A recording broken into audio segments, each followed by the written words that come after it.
नमस्कार, मैं दीपाली गहलोत और आप देख रहे हैं राजनीति राग। विधानसभा चुनाव जहां नजदीक आ रहे हैं, वहीं दूसरी ओर देखा जाए तो छत्तीसगढ़ विधानसभा चुनावों को लेकर सियासती घमासान मचा हुआ है। हाँ जी, हम बात करने जा रहे हैं छत्तीसगढ़ विधानसभा चुनावों की।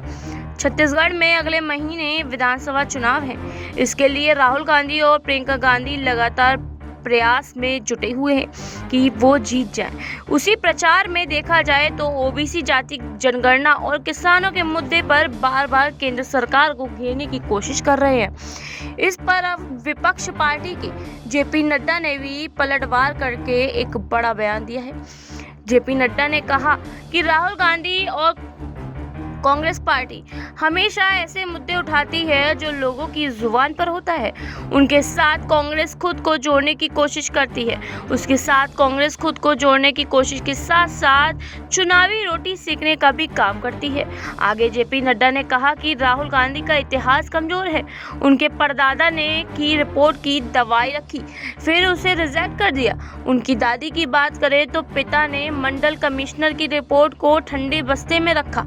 वही देखा जाए तो संसद में राजीव गांधी ने कहा था कि ना जात ना पात, जाति विहीन समाज होना चाहिए। उसी के साथ आरक्षण धर्म के आधार पर मिलना चाहिए। राहुल गांधी को पढ़ना चाहिए कि उनके पिता ने क्या कहा था, क्योंकि बीजेपी ने अभी तक कभी जाति जनगणना की इतनी बात नहीं की जितनी कांग्रेस पार्टी ने की है। वहीं बीजेपी के प्रदेश अध्यक्ष ने कहा कि आज ओबीसी से आने वाले नरेंद्र मोदी पीएम बनकर समाज को मजबूत करते हैं, इसलिए विपक्ष के गद्दी हिल रही है। वहीं देखा जाए तो जिस वोट बैंक को ये लोग गुमराह करते थे वो उनके हाथ में लगा हुआ है। ये इसलिए आज ओबीसी की जनगणना की बात करते हैं, लेकिन ये ओबीसी के समर्थक कभी नहीं रहे। आपको बता दें कि नड्डा ने ये भी बोला कि पीएम ने ओबीसी समेत समाज के सभी वर्गों को ताकत दी है। राहुल गांधी ओबीसी समाज को गाली देते हुए नजर आते रहे हैं। ये सब चुनावी राजनीति तहत करते हैं।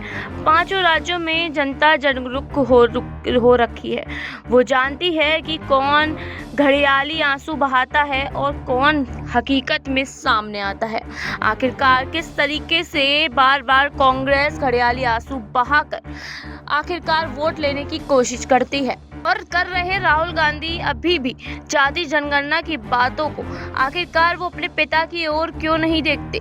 आखिरकार वो ये क्यों नहीं सोचते कि उनके पिता ने तो कभी जाति जनगणना की कोई बात ही नहीं की, क्योंकि उन्हें जाति जनगणना से कोई मतलब ही नहीं था।